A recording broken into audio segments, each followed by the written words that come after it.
আসসালামু আলাইকুম রহমতুল্লাহি ওয়া বারাকাতুহু। সম্মানিত ভিউয়ার্স, সকলে কেমন আছেন? আশা করি আল্লাহর অশেষ রহমতে আলহামদুলিল্লাহ সকলে অনেক অনেক ভালো আছেন। তো আজকে আমরা খাওয়ার জন্য মাছ এগুলা ধরলাম।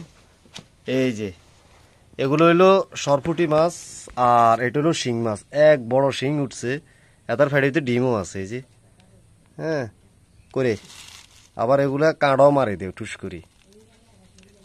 ও মা, এই যে হ্যাঁ এটা কাঁটায় গাঁটকি গেছে, তার মানে আল্লাহ প্লাস পয়েন্ট দেখাইতে আরম।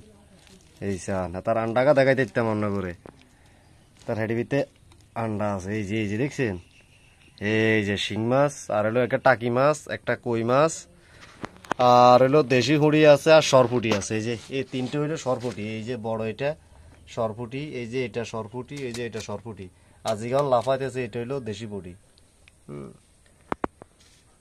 শিং মাছ এই অল্প কয়টা মাছ, এই যে এগুলো হইলো মাইরিয়া, এটা দিয়ে রান্ধিয়ে লাগবে।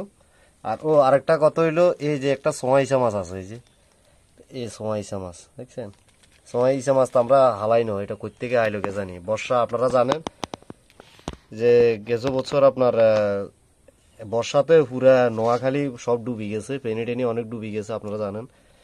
এই সময় তো হয়তো ঢুকি গেছে আর কি পুকুরের মধ্যে মাছ এগুলো। এই যে শিং মাছ, বিশাল বড় শিং, এটা কিন্তু বিশাল বড়, এটার মধ্যে ডিমও আছে। এই যে এত কি করে কাঁটা দিবেন লাগে, এত অনেক লাফালাফি করে। শিং মাছের মধ্যে কয়েকটা জাত আছে, এগুলা অনেক বড় হয়। এগুলারে নোয়াখালী ভাষা আমরা বোয়াল্লা শিং কই, মানে বোয়াল মাছের মতন এগুলা বড্ডা বড্ডা হয়। তুই হতোস না কা হত। আর এগুনের কাঁড়া হইলো প্রচুর বিষ, মানে ওই ছোড়ো হিং যেগুলো আছে এগুলো হচ্ছে লাল্লা হিং, মানে একবারে ল্যাস ট্যাস অনেক লাল। ওগুলার বিষও মেলা, মানে যদি একটা কাঁড়া মারে দিতে পারে না, মানে অনেক কোনো জন্য বিষ করা এখান দিয়ে, বুঝছেন, আর রক্ত বাইরে যায়।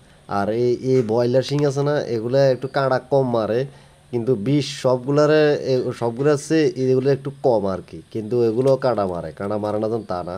তবে এগুলার আমরা ব্রয়লার শিং কই, আর ওগুলো হেতি শিং কই। তো সম্মানিত ভিউয়ার্স, সকলে ভালো থাকবেন, সুস্থ থাকবেন। আল্লাহ হাফেজ। আসসালামু আলাইকুম রহমতুল্লাহি ওয়া বারাকাতুহু।